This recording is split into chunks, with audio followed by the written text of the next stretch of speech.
Hi. Short Bus Debate Club. It's a bus rolling. I can get on board. Hello, I'm Darren Jolly. It's time to get this short bus started. So let's roll and on with the show.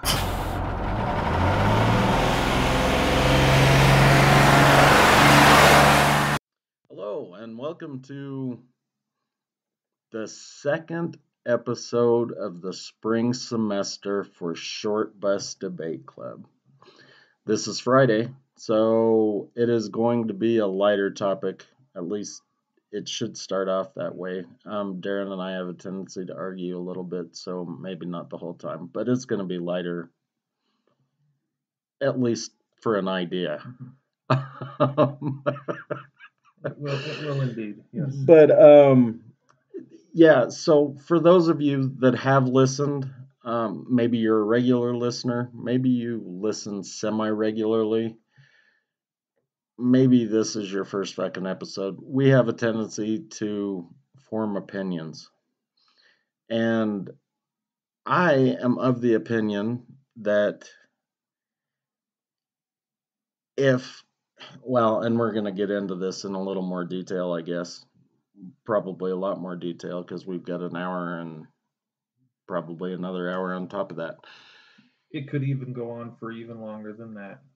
Brian didn't mention, but I'm on the podcast too. I just know. Well, I said Darren, and then you said something, so I figured we were okay. I'm sorry. My name is Brian Courtney, and that guy that just talked shit was Darren Jolly. We talk shit sometimes too. So, this episode is about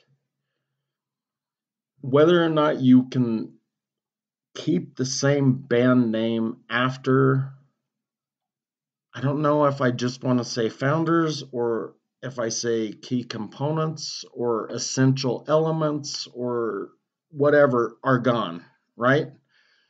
So offline, we argued kind of back and forth about a couple of different things, but the thing that I kind of want to lead off is that, like, okay, so would you ever have the Beatles without the four of them? Would you ever have the Beastie Boys without the three of them? And there were other Beastie Boys players, but they were not the three. Right. The sail, the mast, and the body of the ship, ultimately. Yeah. And I think people would flat fucking raise hell if either of those two bands that I just mentioned tried to go on tour under the same name. If Paul McCartney decided, well, fuck it, I'm going to reform the Beatles. So as we go through this stuff, we're going to talk about situations where they just quit outright when members died. They developed other iterations. And then, of course, others where, and not necessarily, like you said, it's not just about people dying. There are instances where, like, Steve Perry's just done singing, Yeah, I quit. For Journey. Yeah, so he takes off, and then they have like 6 different front people that sing for them. So my kid and I were arguing about something the other day. I hate analytic philosophy. I mean, it's important for what it is, but it just kind of gets a little bit tedious in certain moments. But she brought up this thing called the Ship of Theseus thought experiment. So the idea behind the Ship of Theseus, this will connect to what we're talking about, I promise you all. The Ship of Theseus thought experiment is based on this idea. So according to legend, Theseus, the mythical Greek founder and king of Athens, he'd rescued the children of Athens from King Minos after slaying the Minotaur, and then they escaped to Delos, right? So every year, the people in Athens would commemorate this rescuing by taking the ship that was allegedly the ship that Theseus brought back to Delos, and they would take it to where the Minotaur was at, and then they would bring it back. But this happened for like a couple 300 years or something like that, and ultimately throughout that process, I mean, obviously a ship is not going to be, you're going to have planks that are busted, you're going to have masts that are going to bust, you're going to need to replace the sails, you're going to have, there's just a ton of ropes, every fucking thing, right? So the question is, those stupid fucking sophists, even an anchor. An anchor, you might have a different anchor. Yeah, it might just break off because your chain just sucked or whatever. You got to tie a rock to that rope. Tying a rock to the rope. So the question that the sophists asked, because it wasn't Aristotle or Plato or anybody like that asked the question, but ultimately it was if this boat has gone back and forth so many times that the parts that made up the boat in the first place, the thing that you're commemorating, right? The thing that ties to that moment, the only thing that allows you to connect to the past. If all of the parts are replaced, is it still the same boat? And like when you're talking about it in the context of bands, uh, it's a lot more complicated because you have bands where you just have studio drummers that are playing, that come and go. Like Pearl Jam had like 17 different drummers in that band until Soundgarden quit playing, and then the drummer for Soundgarden played for them permanently. But see, when you throw studio people in, I don't think that that's fair. And I think that that's one of the reasons, like Billy Joel, he used nothing but basically studio musicians, is because it was his fucking band and that was it. So you're because I was just saying when I said studio, I just meant that. So like you have a band that has like a core group of people that do the writing and are at the center of it. Right. Like I don't know who would be a good example of a band where you had so like the Eagles, and like the dude, I hate the fucking Eagles, man, but you have Don Henley, you had Glenn Frey, he died in 2016, right? And then Joe Walsh was a founding member of the Eagles, but he left, didn't he? Did he play with them out on the road still? I don't know if he was on the later tours or not, because after, what was it, I want to say it was 1996, they went on tour and they were charging like $250. And I was like, are you out of your fucking mind? I only like 4 songs. I'm not paying that much. And that was the first farewell tour. Right. Because they did one at least every other year, but I think it was every year. I think they did one last year. Yeah. I mean, it's a post-COVID farewell tour, right? We have COVID now, so we got to say goodbye one more time. We were locked up in our houses. They're all wearing their masks. So, some of them are in wheelchairs. Like Don Henley, Glenn, those guys were the core members, but I think they would have other people come in and sit and play the drums and stuff like that. They'd have, I don't know if there was a permanent bass player. Maybe I'm speaking out of school. Well, I don't know enough about the Eagles to say one way or the other, but when I said studio musicians, I was thinking like David Bowie, Billy Joel, Taylor Hawkins played for Pink and Alanis Morissette. Before, yeah. Yeah, right. Yeah. So, I mean... And he was just Alanis Morissette's, and I think he did play on an album, but he really was just her live drummer. Right, I mean, that was what he was so a lot of these people were just hired to play the fucking music, and that's it. They didn't get fucking liner notes. They weren't making royalties off of sales from the... Yeah. It was just a flat fee for playing that session. So maybe instead of... I don't know. But, so Billy Joel never had to rename his band. Mm-hmm. Steve Miller never had to rename his band because it was the Steve Miller Band. Yeah. But Van Halen...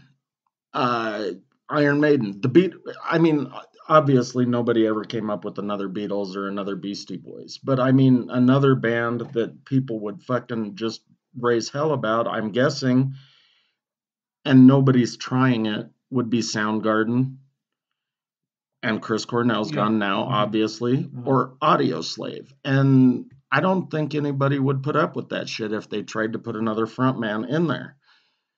So why is it okay to put a Filipino in where Steve Perry was, or the fucking INXS guy? And I don't know who filled in. Michael Hutchins. Well, right, but he's the one who died. Who filled in for him afterward? Just keep talking. We'll get that real quick. So there are key people. John Stevens, J.D. Fortune, and Girian Gribben. Oh shit! So INXS was really trying to make this thing work, and didn't have any success in doing so. I'm guessing, or limited success. Otherwise, why would you continue to flip them? Mm-hmm. Pantera, Dimebag Darrell, dead. Obviously, his brother quit. So now none of the actual members, or maybe just one of the actual members that founded the band, are still the band. So I think what we're trying to figure out is it okay? Or just what does it even make, like, when we think about it, does it even fucking make sense? I mean, like, and that's a question that is like philosophically, like in concretely, but I mean, and of course, do the fans, like, because they're the ones that really get to make that general determination. If they accept the fact, then on some level, well, if there's acceptance, then I guess it's okay, but there's no accounting for taste. I mean, there is depending though. That's a contextual question, to be sure. well, no, but I mean everything on TV now, for the most part, fucking blows, and Okay, that's let's because not apples and oranges this, all right? Let's at least stick with fucking live I'm music, just all right? talking about the fact that people say one thing is okay, and so they continue to make it. In my opinion, Alice in Chains is not fucking Alice in Chains without Lane Staley. Well, and Lane Staley and Jerry Cantrell were the founding members, Right. and they were, and like, and even like the way that they layered the vocals, like, and you take Dirt, or you take, what was the one before Dirt? It was not nearly as big, but It it's the one that wasn't had Jar of Flies. No, Jar of Flies is after. Yeah, Right. that's why I want to make a comparison to Jar of Flies. Fuck. It was the one with the dog on the front, right? What was that big song off that though? Man in a Box. All that shit is off of Dirt. Oh, it's the clown one. The clown one was Man in the Box on the album cover. It was There a was a different clown. one. That the multicolored face thing. You're saying is, Yeah. I can't remember. So that was Man in a Box was on that other album then. Okay, so but those first two albums, like the big ones, the one that was on singles, they had a cut or two that was on the single soundtrack when the Seattle music stuff was kind of exploding, right? Um, but then you have, and everybody, who knows Alice in Chains knows Lane Staley had a horrible fucking problem with heroin. He was, not unlike a lot of other folks that were the lead singer of Mudhoney. Obviously, Sublime, which is what we were going to talk Nirvana, about. yeah. Sorry, but that's not Yeah, Seattle. but tons of those guys. The front man for Mother Love Bone, who ended up dying of a heroin overdose. All of these people are, really unique vocal people as well, and will come in as we start to break some of this stuff down, because Mother Love Bone has an interesting context when they switched frontmen and yada yada yada. But everybody knew that Lane was struggling with heroin during that time period. And if you listen to music, you could hear some of his sentiments in that. But when you shifted from the first two albums, which were much heavier, much the heavier, the distortion and layered and angsty, to Jar of Flies, which was primarily an acoustic album, when it graduated to Mad Season and stuff like that, that sort of tendency was there. But when you listen to Jar of Flies, the basis of what it was that made Alice in Chains, where you had that signature Lane Staley, Jerry Cantrell vocal, like layering in certain parts of the song, which was very Jerry Cantrell's voice was very distinct in its own way as well. I like Jerry Cantrell so much so that I bought his fucking album when he released that solo album. Mm-hmm. I didn't fucking keep it or cherish it in any way. I got a promo, yeah, when I was there. I mean, so the one with the dog on it is self-titled. It's just Alice in Chains, and it's the three-legged pit bull. What is the other one? Facelift is the one with the one that I called the clown. Dirt. What was on and Facelift? Jar of Flies. Facelift had We Die Young, Man in the Box, Sea of Sorrow, Bleed the Freak. I can't remember. Sea of Sorrow was all the way back then, huh? Bleed the Freak too. Love, Hate, Love. That was a good album. It Ain't Like That. Sunshine. It's a great fucking album. And it's still, I know we talked about this on probably the Musicians That Died one, mm-hmm. but it still just blows my mind when we went to the Van Hagar concert. Mm-hmm. Not Van Halen. Who opened up at that show too? Alice in Chains. Alice in Chains opened up. Right. That's And they got booed off the Booed fucking off the fucking stage. stage, man. I liked them. I wanted to see them. But then the next year, they fucking blew up. Yeah. And then the following year, Lane Staley died. Yeah. It's kind of a quick turnaround. But I still don't think. Now I've heard from a few people that said the new Alice in Chains is great. Yeah, they'll suggest that. I got another buddy, Brian, the one that we're wanting to do sound effects at some point in time. Shout out, Brian. I don't know.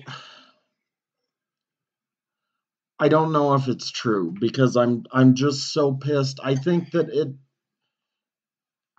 two things are occurring. I think that one, they're trying to continue to make money off of the name of the band, right? So if they just say Alice in Chains is here, somebody doesn't know Lane Staley's dead, so they go buy a ticket. Yeah, there might be people that have no fucking idea, which is just so weird to even think about. So I think maybe that is part of it, but I think the other part, I don't know. Are they trying to pay tribute, and that's why they keep the name? I'd like to think that Jerry Cantrell's a good faith actor, in that context, but I really don't know because like I said and like you said and I like you like that other Brian guy, like he swore to me, he's like, dude, I've seen him live like 6 times. He's like, he's got an incredible voice, and on top of that, they're making new music. But this again, like, is a really tough. It's like Van Halen's like a weird like example of this, right? Because Van Halen is a reference to Alex and Eddie, and Eddie is obviously the superstar in that moment. I mean, like any dumb fucking kid that you don't like the keyboards or the bass or any of the stupid shit that he did, But he just filled the space. That's all he did. I mean, Eddie did. When you listen to Eruption, when you were a little kid, you're like, yeah, I want to fucking play guitar, fucking Beavis and Butthead style and shit like that. But you listen to Van Halen, right? And when 1984 come out, we're young and Diver Down, all that stuff. Like we were very accustomed to David Lee Roth, right? And then they switched frontmen, and people pretty much accepted. Most of the people that like Van Halen accepted the shift from David Lee Roth to Sammy Hagar, which is weird. I don't know if they did. I think there was a huge rift because that's where I came up with the term Van Hagar. It wasn't mine. Mm-hmm. I didn't call it that. It was on the radio and people are arguing back and forth. Mm-hmm. And Sammy Hagar as on his own, I don't like Sammy Hagar. I mean, Drive 55, right? Sammy Hagar. Yeah, but Sammy Hagar and Van Halen, I mean, they cut 3 or 4 different albums that were fairly fucking solid. 5150. For Unlawful Carnal Knowledge, OU 812. That was the one I was trying to think of. And then maybe it was just 3. It's weird. They had those albums were they were really keyboard heavy. I mean, you'd still have Eddie doing the things that he did, but like it was not him doing the I mean, like the best thing on For Unlawful Carnal Knowledge is when they come out and they're singing with Pound the drill. Cake. I mean, he does the drill. I mean, that's a fucking gimmick, right? I mean, that's not, and Eddie Van Halen was. They sold a shitload of singles on that fucking Pound Cake, though, I'm guessing. They did. Yeah, well, because everybody wanted a little piece of Pound Cake, But when, his son, Wolfgang. Yeah. How do you name your son Wolfgang when you refuse to learn music theory? You can't name your kid Wolfgang if you're not at least going to go, learn what a fucking circle of fifths is or some shit like that. I don't know. I just know that I was totally fucking in love with Valerie Bertinelli, and that is their offspring. And he was kind of a goofy looking little shit. I don't know what he ended up being, but I mean, she was hot though. One day at a time. So it was like a redhead, a crackhead. She was my first experience with like looking at a MILF and being like, yeah, dude, I would. I'd get a little Pound Cake there. But you were talking about Wolfgang saying that there is no Van Halen without David Lee Roth. Yeah, no EVH equals no VH. That's the way that he wrote it. and that's, I mean, I think. Or no, Eddie Van Halen. Okay, Van Halen. sorry. Yeah, maybe he's the one. I mean, he's the, because the other one doesn't. He don't count. I mean, even you got a good thing that you learn how to sit on those keys and play that stupid shit and play some bass because you got a fucking payday for your whole life for it. Okay, so then Wolfgang wasn't against Van Hagar. He's just against any Van Halen without his dad. See, that was the original point that I was coming to, is that when you do see, even if some people did reject the Sammy Hagar, Van Halen had very clear commercial success with Sammy Hagar, just like they did with David Lee Roth. And David Lee Roth was a pain in the ass. I mean, they kind of parted ways with him in a very, exclamation mark, because he was kind of a dipshit. He thought that he was the man, and he didn't realize that when it came down to it, no EVH, no VH. I don't think we talked about him being a great guitarist or even a dead musician on either of those, and that's fine. I was just mentioning it now because he was one of my favorite guitarists when I was growing up. When I was really young, I loved Eruption, and there was actually this thing that I found, because I'm YouTube crazy about weird live shit, and I found something that he did that he had composed towards a couple years before he died that was fucking awesome. But having said that, I hate somebody that doesn't understand that if you have that much talent, then you should go and continue to do part of the reason why I love somebody like Trey Anastasio is because he's obsessed with expanding his knowledge and his connection to other people to see where the music goes, see where it can, and I think that Eddie just kind of, he put a hard cap on some things that I think that if he would have, with as much natural talent as he had, the sky's the limit. He could have killed all those students, Satriani and fucking, maybe not Vi, but so we've argued about this before as far as guitar. Satriani is incredibly technical, but he doesn't improvise. But this is shit that we've listened to or seen on a documentary or whatever. Mm-hmm. So who's to fuck to know? And this is me being somewhat enlightened about my fucking generally shallow view. Is that a paradox, an oxymoron? Yeah, okay. Maybe I don't fucking know. Satriani may be the best improvisational guitar player I've ever fucking seen, but I don't know because I've just gotten so used to him being technical. And the same goes for Vi, or any of those guys. Except for Steve Vai played with, what's his name? The bearded goofy. Frank Zappa. He was Frank Zappa's lead guitar player, and you don't play with Frank Zappa unless you're capable of stepping out of a structural box. There was a thing that I posted about a month ago, more like 2 or 3 weeks ago, where Zappa, he's talking about what separates him from other guitar players. That's what somebody asked him that in an interview, and he said, the thing that separates me is that you have people that are incredibly brilliant technically, right? And they practice their chops to be able to play a solo the same way over and over and over and over again, like incredibly, like change this and that, but it's essentially like you have the studio track, and then you can repeat the studio track live perfectly, right? He says I don't. He says I think it's better to have this moment where you have an idea of the structure, the time signature, essentially the key, or sort of like a key range depending on how the progression goes inside of the song, and then he says, I know that I have roughly, X amount of time, but I have to fill that space on the, and I mean, Steve, I did that with him. Just like, I mean, and you might be right. I mean, maybe we just haven't seen Joe Satriani in that. Maybe he just sits at home and, does the jerk off jam with himself, like the kind of thing, And I know you like flip through YouTube and probably if it was out there, you'd have found it by now. Maybe so, maybe not. There's a lot of things out there, dude. I was just thinking about it the other night when we were talking about this stuff, and then I kind of, did some reading and looked at some different stuff, and I thought, I've always fucking thrashed Satriani on being just technical. And I don't know if you can fucking be a guitar player and just be technical. And it's probably possible, but I don't know. if he's that guy or if it is truly possible. That fucking shitty Metallica documentary. I don't know. It's on Netflix. Mhm. I haven't actually watched it, but I've seen the clips that come up when you like hover over Sure. it. Mhm. And some of the dudes that are playing on that little clip that they do, Yeah.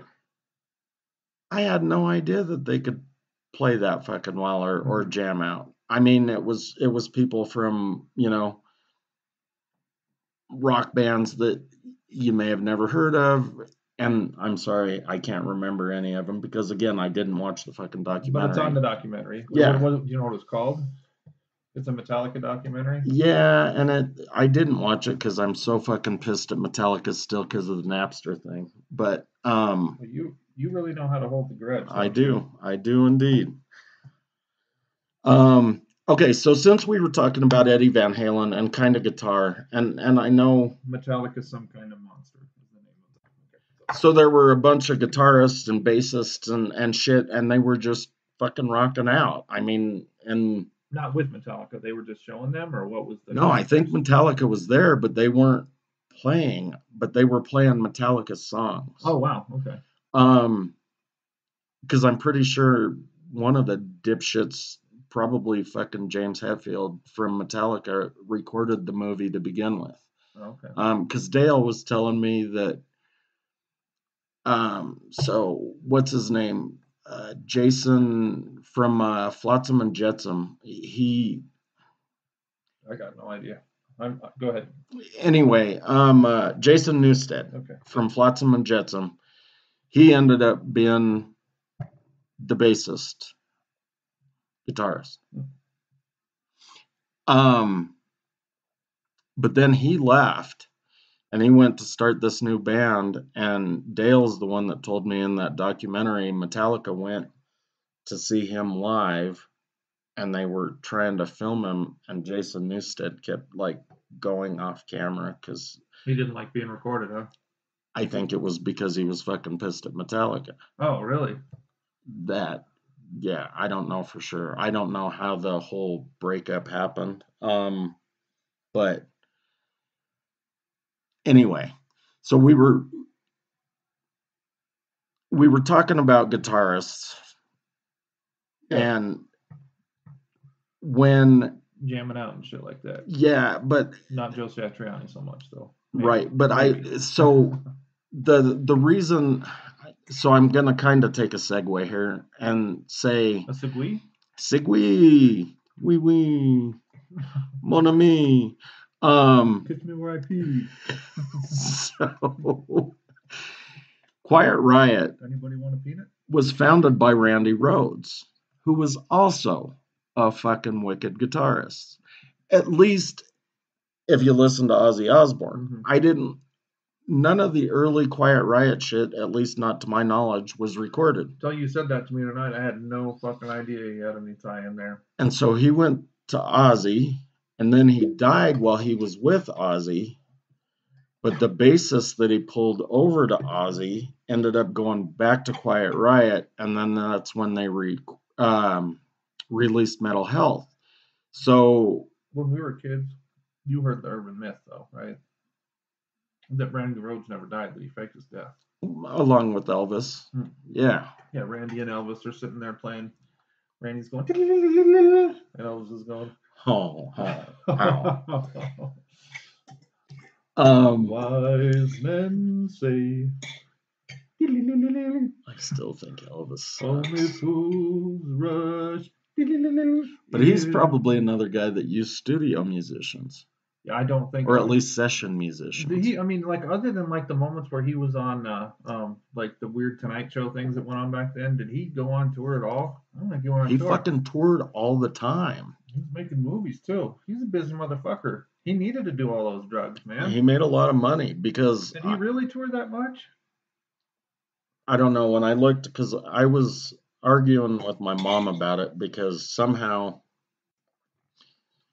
a song came up on 70s rock and roll. And I was like, how the fuck can you put Elvis on 70s rock and roll? And I do understand how that could have happened. But when I looked up his albums, it just had a bunch of live albums. Really? And in order to pull a live album, you got to be touring, right? At least to one location. Were they like Or do you just live consider albums or something? I don't know. We can look it up again. I mean, just I'm keep sitting here. So, do you think like when they were on tour that you had like this whole band and they were getting ready to go fucking play like Wembley Stadium or something like that, and there's going to be 120,000 tickets that were going to be sold, and then fucking they find them dead on the fucking toilet, right?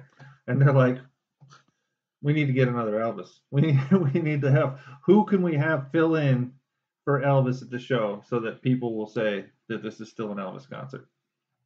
Do you think that that would have been possible? No, it's like the Beatles. I mean, that's like you with the Beatles, like you can get away. You just get some other motherfucker with haircut like Ringo to play the drums, right? Or maybe George Harrison a little bit, but he sang enough to where it'd be difficult. But Paul McCartney and John Lennon are like the two absolute you cannot replace. Elvis is probably a little bit like.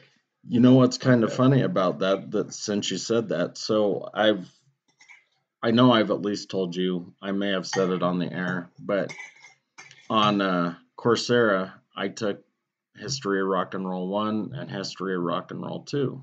That's an online site where you can take free classes. Okay. Yeah.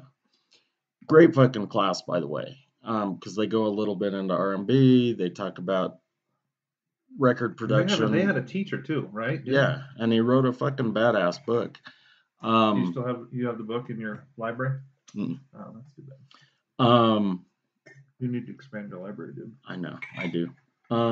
So, History of Rock and Roll, I can't remember if it was in 1 or 2, but they specifically talked about the fucking record industry scrambling after fucking Elvis died, trying to figure out who would be the next Elvis, because he was selling so many records that he was kind of like the guy supporting music at that point. In Nashville, to boot. For sure. Yeah. But I mean, Nashville's had problems with that, like throughout history. Like because they just get overinvested in a certain space. I can't remember who it was in the early 80s, but they had a similar problem. And do you know who Steve Earle is? Fuck yeah. Steve Earle's fucking awesome, but they brought Steve Earle into Nashville because they thought he was going to be the next big country thing. And then he had heroin needles hanging out of his arms and his eyeballs and shit like that, and ended up in prison for a year and a half. And put out 2 fucking, like, Copperhead Road was a fucking awesome album, dude. Steve Earle is a very jovial, very happy, go-getting kind of person. No darkness there at all. No angst. No. He's very happy-go-lucky. He was one of the main characters on The Wire, dude. Was he? He played? Fucking A. Did he really? Dude, Steve Earle's the man. I mean, he didn't play Steve Earle, but it was Steve Earle. Playing somebody. Yeah, he was acting. Yeah. I had no fucking idea, but he's got that fucking look, you know. He right after Greg Allman died, we'll get back to the Elvis stuff in just a second. But right after Greg Allman died, he played a version somewhere. He tells a story about what makes somebody really great, and he says the reason why Nirvana was great was because Kurt Cobain wrote great songs. He says if you want to be great, you have to write great songs. And he said after Dwayne died, they found out. And he had already been writing some great stuff, but they found out that Dwayne Allman was really a great writer, songwriter. But at the end, so he plays Midnight Rider, and at the end of it, he says, "I'll see you soon, Maestro," because he knows he's going to die. Right. The fact that he's still alive is a borderline miracle. So that was one of the things they talked about in the History of Rock 1 and 2 also, is that Nashville always had a hard time because they wanted you to be a singer or a songwriter. You couldn't be both. And that's why Willie said, fuck you, I'm out. And he went back to Texas because he wanted to be both. And Johnny and those guys, that's what their thing was. And so he said, I'm out, and went back to Texas. And he said, I'm on the road again. Just can't wait to get on the road again. Fuck you, Memphis. Yeah, I'm gone. I'm leaving. All right. Fuck you, Tennessee. Elvis. Yeah, I don't think you can probably replace Elvis. Well, they tried really hard for a really long time, and then whatever. I mean, I don't know.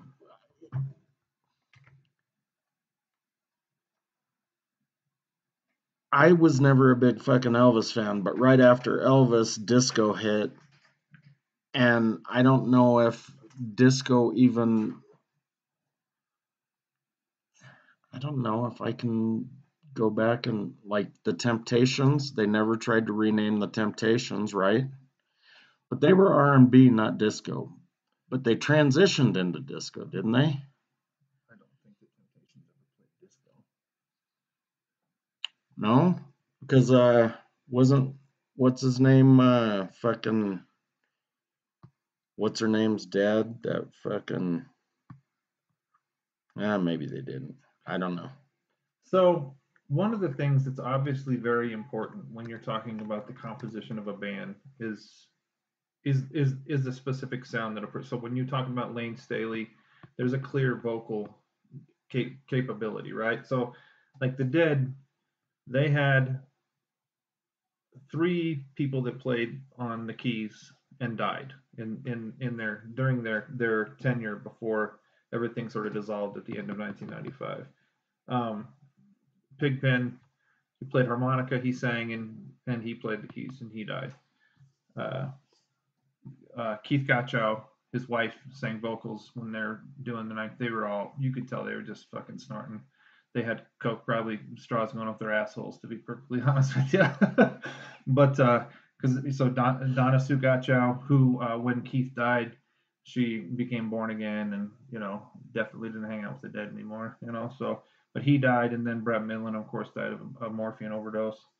And dude, I remember like listening to the versions of like Ico and stuff where he's singing, and he's got a very unique vocal quality. But like, it's pretty clear that when it came to the Dead, like if you'd go see a show, they'd say, is it a Bobby set or is it a Jerry set, right? Because Bobby wrote a lot of songs and Jerry wrote a lot of songs, and sometimes Jerry would do 5 songs and sometimes Bob would do 4. They'd kind of go back and forth like that. But Jerry had so many unique, like, 2 things that were clear. I mean, obviously, like he was like the hippie Moses, sort of like vocalist that had this like grandpa kind of like when he sang stuff like "Standing on the Moon" or "Ripple," that was just so personal and sweet. There was a personalness to it, to where you like if a person was there, it felt like you were getting sung to, and not like Really? yeah, dude. Jerry had a. I mean, and he didn't. He wasn't a great vocalist by any stretch of the imagination, but there was still like if you go back and listen to like the 1980 the Radio City Music Hall one where that very famous live version of Ripple where they did the whole set acoustically, right? Um, yeah, just listen to his voice. Like he just had just such a unique voice, and beyond that, the tone on his guitar was just so much so that like at the end of the shows and stuff, like I could tell that he was feeling the pressure of like an entire community like just waiting for him to play his solos, waiting for him to sing his songs. Like it was like heroin addicts, like they just go in there and they just be like Jerryites, it was almost like hippie Scientology or something like that at the end. But when he died, like they did the Further Festival stuff, they've done Dead and Company, they've done all these various different iterations, but it was never going to be the Grateful Dead again because once Bobby was not as important. Bobby was not as important, but Jerry Garcia was. There's no doubt that like nothing was going to go on because of the uniqueness of both his vocal capabilities and his guitar playing. Okay, but that sounds to me like the band actually said, you know what? We can't call it the Grateful Dead without Jerry. But I mean, so because this is the deeper philosophical question that so like because for them it's pure. Like they would feel like they would be dishonoring, not just and it is not dishonoring Jerry. It's dishonoring this thing that they had all created together. That no doubt he was the tip of the spear. He was the the thing that was right at the head of the fucking comet that was like blazing through the fucking sky. But once he was gone, yeah. And again, like sometimes it's more about the person, but in his instance, everyone knew. We all knew. I remember I went to go see the Further Festival. Like you said, you went, didn't you, Dale? Oh yeah, it was great. Yeah, is it around 97, right? Yeah. And they played at Fiddler's, and I respected it for that too, because it was like I knew that nothing was ever gonna happen with the Grateful Dead. It's like, oh no, Jerry's dead. Yeah. Oh no, but then they're like, we're doing this other thing for everybody that was, But I there think for us. even then it was like us saying goodbye to something, right? It was like had a a lot of meaning. yeah. Ways. But it was done. Well, that is kind of my point. Like, okay, so the only reason I didn't realize that Sublime was fucking touring, and this friend of mine says, well, I saw Sublime in Vegas, and I was like, you couldn't have fucking seen Sublime in Vegas. Brad Knoll he means recently, like in the last in the last fucking 18 months. 97 when he I think he died in 97. Yeah, so I was like, you couldn't have seen Sublime, and he's like, fuck you, dude, I saw Sublime. And maybe they are called Sublime with Rome, but that's still, I don't think you can call it Sublime. And I know at least part of those guys went to start the Long Beach Dub All-Stars after Brad died. So I don't understand why they go from calling it an entirely different band out of respect for Brad dying to May 25th, 1996. Well, he's been dead for a long time. To rolling back around and calling it Sublime again. Yeah. Or did somebody else fucking die and they started another band altogether, like some sort of fucking tribute thing? I don't know. But the Sublime thing kind of pisses me off, just like the Alice in Chains thing does. Mm-hmm. Oh, I like the Alice in Chains. I didn't think I was going to, and I seen them live, and it was amazing. I was like, holy shit, that guy sounds just like Lane Staley. We had mentioned earlier that Dale had said that. So it was really true to the original feel of it. Whereas, like, if you listen to The Doors with Jim as opposed to the next couple albums they made, it was nothing at all like a surprise that they even. When I made the vocal point earlier, like Jim Morrison is at the top of that list. Like you cannot have a Doors ever without Jim Morrison. Like he is the vocal. He was the Lizard King. Yeah, he can do anything. He could do anything. At least until he drowned in his own puke and he couldn't do anything anymore. Or maybe he didn't drown in his own puke. He just had a heroin overdose in a bathtub. They all kind of did. I mean, one way or the other. I mean, Mama Cass chokes on a ham sandwich. Yeah. But there's some guy who was saying he's Jim Morrison come out of the blue. That's it. Right. They're like, it's Elvis. Yeah, Brad Knoll was such a unique. I mean, he was a great songwriter, dude, and he had just such a unique vocal capability and the energy that sort of came from it. Brad Knoll was that kind of guy. You know, you and I talked about how if you buy an entire album, and this is on, I don't know, one of the last few episodes, we talked about how if you buy an album, generally you end up not listening to a lot of it because a lot of it's fucking junk or not what you want to listen to, right? That fucking entire Sublime album, front to back, it's fucking solid. Which one? The only one I know that they cut, the one with Santeria on it. Yeah. Yeah.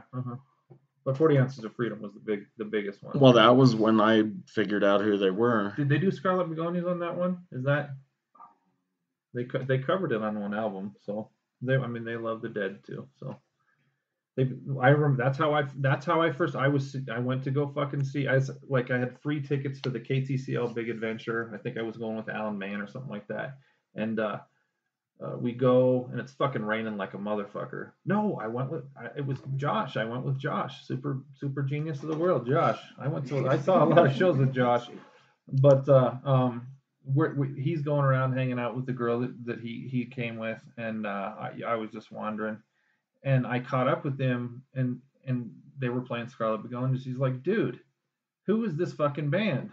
And we're like, Sublime? We had no fucking idea who they were. They were like, 311 was headlining, and they weren't playing for hours, you know. Well, I'm not a big fan of 311, but I don't like them. I mean, Sublime, like I said, so even if they did some hardcore punk shit before, that album was where I knew them, and then pretty much right after it, he was dead. He's dead. Yeah, done. Over. Yeah, that whole ska reggae sort of like with the. He just brought a lot of fun stuff in. All-Stars at Red Rocks. It was a good show. It was pretty true to the point. I was doubting that it was going to be the same, but it was good enough where I still had a good time. Dude, Long Beach Dub All-Stars is badass. 98, 99, Okay. Something back then. I loved that, at least the one album that I've got sitting here now. Mm-hmm. But I mean, again, I don't know. I maybe should have done more research, but I don't know how many of them from Sublime said, fuck it, we're going to create this band, and who else they needed to pull in. And then I think some of them left Long Beach Dub All-Stars to create Pepper. But Pepper. I like it better as Pepper. But I mean, they at least had the respect to say, fuck it, we can't do it over. It's kind of the same thing like Joy Division, right? I mean, they were a fucking weird fucking band to begin with anyway. But the lead singer of their band, I'm pretty sure Ian Curtis had a very unique, similar sound though. Ian Curtis had a very unique vocal style, but he was incredibly depressed motherfucker, so he hung himself in his living room. And when the people that were part of Joy Division broke away and did something else, Bernard Summer on guitars, Stephen Morris on drums, and Peter Hook on bass, they transitioned to a different project that became New Order, right? And that's like, they called it New Order because it was not fucking Joy Division. Joy Division was a very, very, very specific thing. And this is like, I like it if you're going to create art. I do like the thought of, and I get the idea that once you create a catalog, you don't want to let that catalog go. But at the same time, you do it the way that Dead and Company or those guys do it. You do it to where you say we are not the same thing, and we still have other people that are playing it and sort of like connecting back to that time period. But it's not the same thing. So like when you become New Order, which is like, I mean, 24-hour party for people, that is like the birth of fucking raves and shit like that, like in the middle late 80s. Joy Division was not ever going to be a band that you were going to listen to songs at raves. It was just not. That Pink Floyd was, speaking of raves, they had the electronic music and I'm talking about actual raves. I'm not talking about conceptual. I'm not talking about conceptual raves, right? And I don't want to get into an argument over who was the beginning of raves, right? We're talking about bands and like when people disappear from those bands. Yeah, but Pink Floyd and Sid Barrett. Okay, so but then if you're going to bring it up like that, that has nothing to do with raves. It's okay. It becomes the original point again. Of like, is it the same band without one of the founding members? Which a lot of people consider Sid Barrett like kind of the core of Pink Floyd at that point. So Joy Division to New Order. Yeah. And again, Joy Division had a very unique vocal. So I have them on the same page as the Doors there because they were weird vocal people. Other vocal people, John Anderson of Yes. They had. But wasn't Yes considered like one of those super bands where they had pulled people in? But John Anderson was the vocal front man. He was the one, But like you have other weird ones. So like the guy that they had to replace him was this dude named Benoit David from 2008 to 2011, and he was a frontman for a Canadian Yes cover band. But in a different situation, and this is a weird one, right? So you take somebody like fucking Genesis, right? So like Lambs Lie Down on Broadway, that's fucking Peter Gabriel. That's like Phil Collins. Not vocals. That was where I was going. So you go from Peter Gabriel being the main vocal person to Phil Collins being the main vocal person, and Peter Gabriel's like, I got nothing to fucking do with these motherfuckers anymore. Right, and then he does Sledgehammer. Dun, dun, dun. And then they have some guy named Ray Wilson that comes in that was part of some band called Still Skin, but that was a total fucking failure because Genesis was, I mean, it was either you have two phases of Genesis. You have the Peter Gabriel phase of Genesis, and you have the Phil Collins phase of Genesis. I can feel it coming in the air tonight. Can you?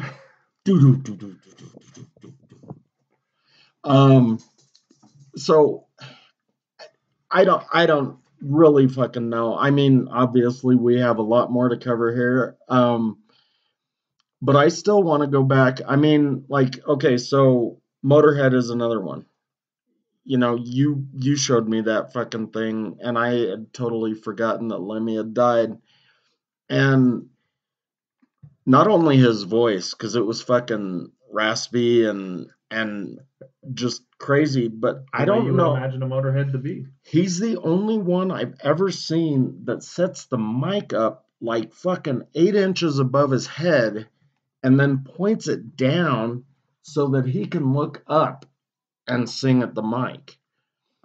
I don't think you can replace that. Why do you? It helps not to look at the crowd. You're not making eye contact, and if you really don't. It's all about the 11 crowd. It's like I can like not focus on that. It's mic placement.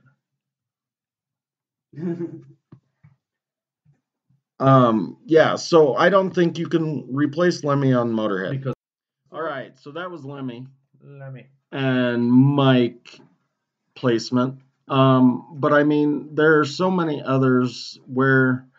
Do you think that when they brought the next person in, because they had somebody else come in, they said you gotta tilt the mic down. I'm sure they fucking had to lower it every time, because even if you, I don't know how tall Lemmy actually was. I mean, when Lemmy was gone, if Motorhead goes back on, and they say you're the front man for us now, so you gotta Lemmy the fucking microphone. You know, you gotta Lemmy that shit, dude. If you don't Lemmy that shit, then you're not fucking representing. Maybe properly. They just hired really short people, if they were gonna recreate Motorhead. You mean midgets? Yeah. Okay.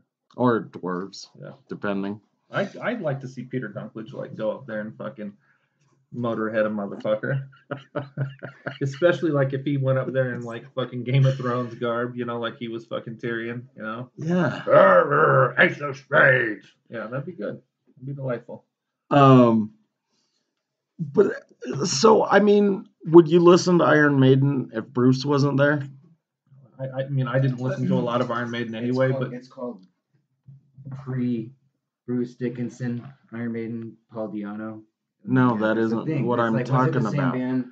I like the original one a lot. Like Paul I'm Di'Anno's saying because the only one I ever knew was Bruce. So if Bruce was gone, would you recreate it again? Because I didn't realize that there was somebody else there before Bruce. Yeah, probably it would happen, and hopefully it would be at least almost as good, if not maybe somehow better in ways. Right, but that isn't. I mean, that's why you should just change the fucking name of the band. Okay, so I've only known Iron Maiden since Bruce, and that was what, since fucking Run to the Hills.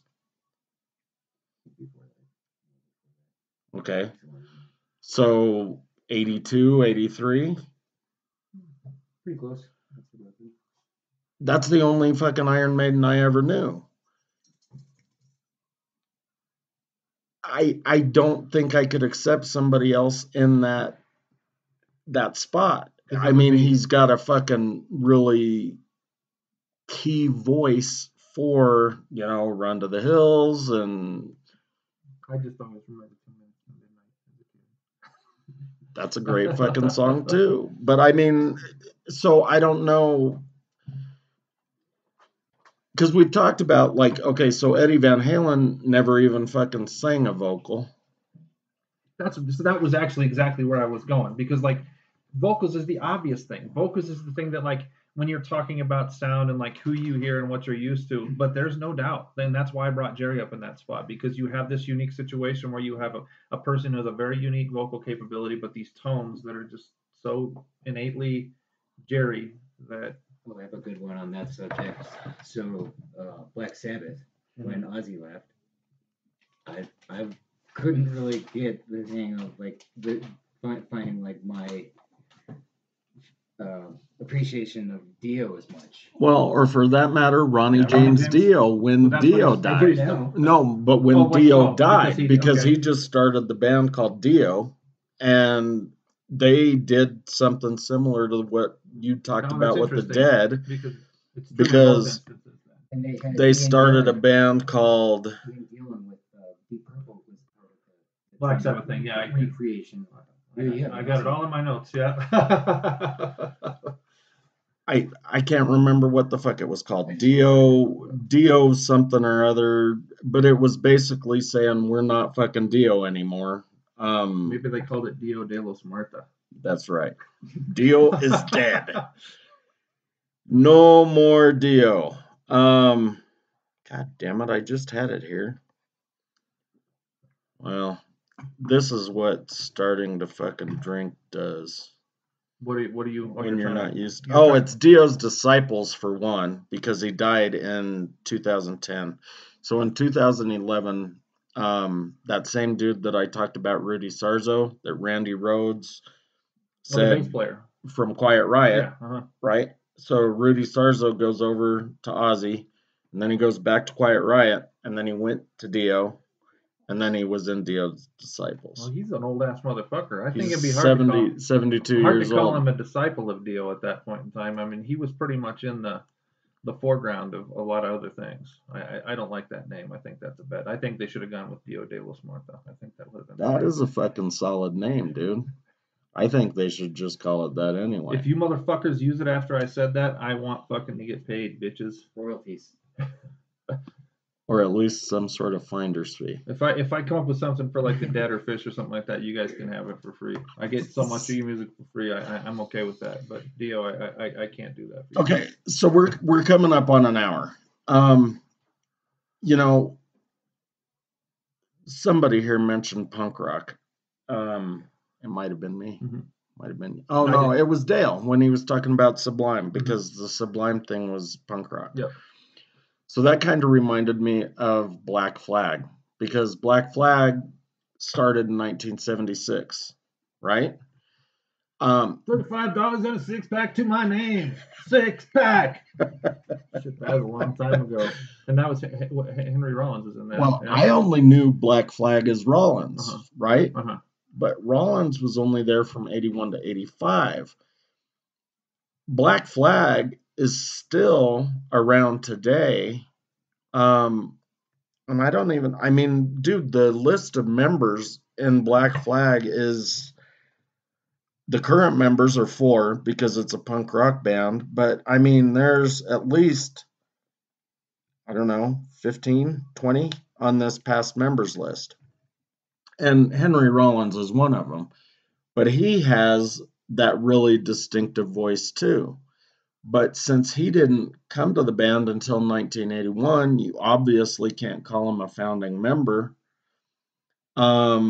He left in 85. The band broke up in 86. Then they got back together in 87. So, but now they're running under the name Flag What The.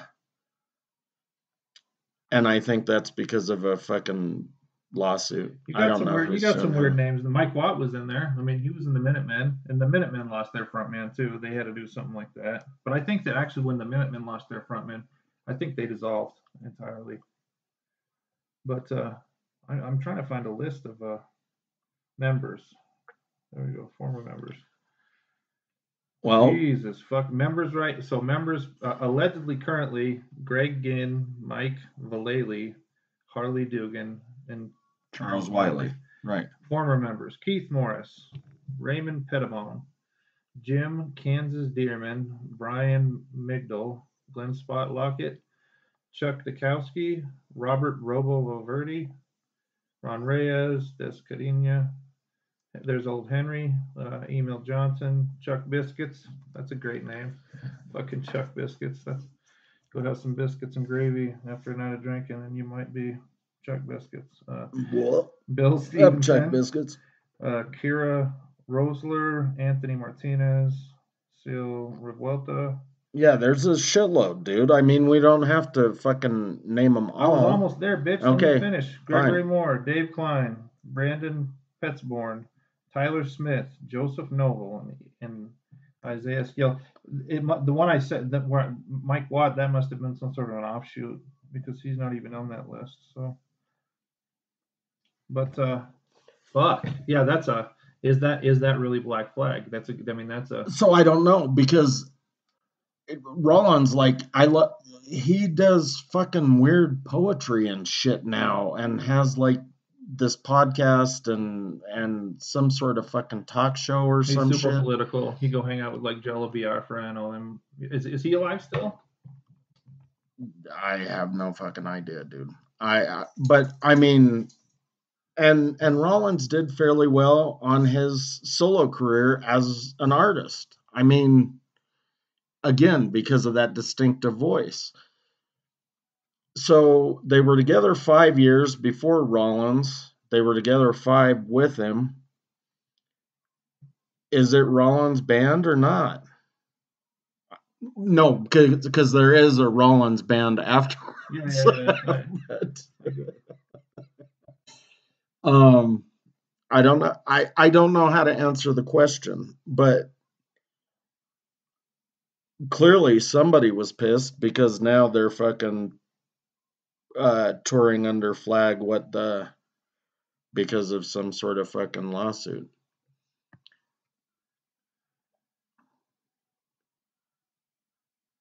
So maybe they didn't know how to answer the question either. Sorry, that because I asked the Jello thing, I started to think, well, are the Dead Kennedys after Jello leaves? And then I read all kinds of shit, and it sounds just like the same shit that happened in Creedence Clearwater, where Jello, who was like intelligent and politically active, was not spreading the royalty payments out to the other members of the band the way that you're required to when they all own the rights to it, which is that's the saddest thing in the history of the universe. You really don't want to hear a royalties fight about a band that had so many political statements to make as the Dead Kennedys do, and it did, and the Jello Biafra did. He's from Boulder, actually. Oh, good. So somebody from Colorado fucking somebody over. That's nice. Good talk. So an hour. So we're gonna start back up, and yeah, we're just over an hour. What are we I think we have some more to say. What are we gonna talk about in the second half? We're gonna go a little bit deeper into this question of.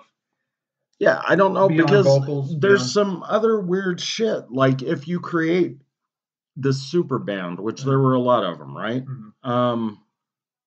But then the super band catches some traction. And I know that no super band ever tried this, at least I don't think. But like I was thinking the Traveling Wilburys, Roy Orbison died. Like so the Wilburys went away, minutes, right? 5 fucking minutes after that album. But now Tom Petty's gone. So if you find somebody to kind of, and I don't think you can do it, but I think we're just going to continue the conversation. The way that you're asking the question in relation to, say, somebody like a super band like the Traveling Wilburys, because they were all singer-songwriters, and it was an accident the way that it happened in the first place anyway. We'll talk more about this after the break. You mean the motorcycle thing? No, how they stumbled in together. Okay, so, gotcha. Okay, so this is the first stop, and we'll talk to you soon, at least if you're an exclusive subscriber. Yeah.